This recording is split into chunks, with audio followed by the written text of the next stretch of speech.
Muitos trabalhadores recebem um valor a mais pelos serviços prestados em estabelecimentos comerciais. A chamada gorjeta ou taxa de serviço é uma espécie de gratificação não obrigatória dada pelos clientes. Mas será que esse valor integra o salário do empregado? Como ele deve ser rateado entre os colegas de profissão? Na reportagem especial de hoje, vamos saber o que diz a lei brasileira com relação à gorjeta e como os estabelecimentos comerciais devem atuar na hora da distribuição dessa taxa entre os colaboradores. 7 horas e 20 minutos diários, 6 dias por semana. A rotina de trabalho de Isael é assim. Anota pedido aqui, entrega pratos ali. Atenção e agilidade são fundamentais. Um movimento muito grande mesmo, a gente atende de 8 a 10 meses. Tem que estar toda hora atendendo elas, passando, recolhendo. Tipo, bebida toda hora oferecendo, tem que estar agilidade toda hora. Mas toda essa correria tem um lado bom. Quanto mais e melhor ele atende, mais dinheiro recebe no fim do mês. O salário é bom, mas com a gorjeta faz um complemento muito bom e a gente consegue fazer mais coisas, né? Um dinheiro a mais pra gente, então é muito bom. A gorjeta já tem destinação certa. A gente procura se organizar para contar com ele, né? Fazer alguma coisa, pagar algumas dívidas e a gente vai administrando no decorrer do mês aí. Neste restaurante em Brasília é cobrado um percentual de 13% sobre os gastos de cada mesa. E toda a gorjeta vai para os empregados do estabelecimento. O pagamento é feito 2 vezes por mês. É arrecadado todo o valor de 1 a 15, é pago no dia 20 de cada mês. De 16 a 30 ou 31 é pago junto com o salário, no 5º dia útil de cada mês. Como a gente não faz, a empresa não faz adiantamento, é uma forma do funcionário receber 2 vezes no mês e sempre ter dinheiro com ele. A previsão da gorjeta como parte dos valores a serem recebidos pelo empregado é antiga na legislação brasileira. Em 1953, o artigo 457 da CLT estabeleceu que a remuneração era formada pelo salário referente à contraprestação do serviço, mais as gorjetas pagas ao profissional pelo cliente. Em 1967, houve uma reforma, acresceu-se o parágrafo 3º, artigo 457, para dizer que a gorjeta era não só a importância espontaneamente paga pelo cliente, mas também aquela taxa de serviço que vem na nota. Tanto uma quanto outra integravam a remuneração dos trabalhadores de acordo com o entendimento do TST na súmula 290 ou 354. Não importa a origem do recebimento, seja espontânea, que é a chamada gorjeta própria, ou na taxa de serviço, que é a chamada gorjeta imprópria, ela integra a remuneração do trabalhador. A súmula 354 do TST diz ainda que as gorjetas integram a remuneração do empregado, não servindo de base de cálculo apenas para as parcelas de aviso prévio, adicional noturno, horas extras e repouso semanal remunerado.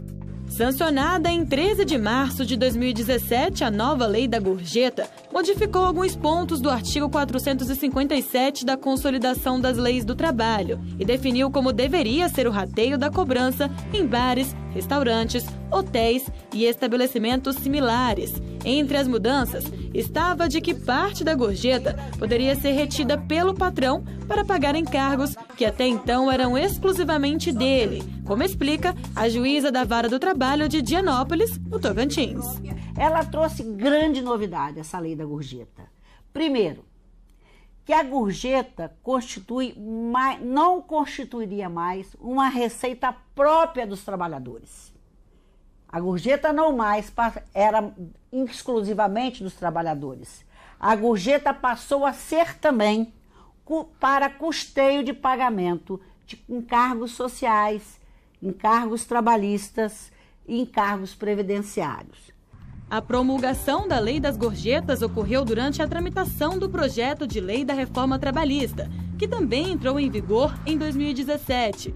Consequentemente, algumas regras da lei deixaram de vigorar. A partir de agora, o patrão não pode mais obter parte da gorjeta para pagamento dos encargos. O que temos hoje é a CLT definindo o que é a gorjeta como o valor pago pelo cliente ao empregado e que não pode haver retenção para pagamento de encargo, como previa a lei da gorjeta, ou seja, que a gorjeta é exclusivamente do trabalhador. A juíza explica ainda que, com a reforma trabalhista, as convenções e acordos coletivos agora têm autonomia para regulamentar diversas questões sobre a relação entre empregado e empregador, como, por exemplo, a forma de distribuição da gorjeta. A legislação não define a forma de distribuição da gorjeta. Não define.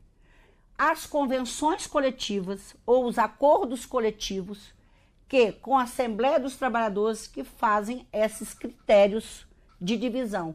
Esse critério pode ser diferenciado por empresa. O critério de divisão entre todos os trabalhadores envolvidos com servir o cliente é feito pelos próprios trabalhadores. Não existe regra definida para estabelecimento ou para empresa. Isso vai depender do acordo coletivo. O que não pode mais, é isso que tem que ficar bem claro, é que o empregador não pode reter nenhum valor da gorjeta para pagamento de encargo, seja trabalhista, seja previdenciário, fiscal. O presidente do Sindicato dos Hotéis, Bares e Restaurantes do Distrito Federal esclarece que, ao contrário do que muita gente pensa, a gorjeta não é repassada apenas para os garçons, mas também para toda a equipe envolvida no atendimento. Historicamente, há muito tempo, principalmente aqui em Brasília, os 10% não é mais especificamente apenas para o garçom.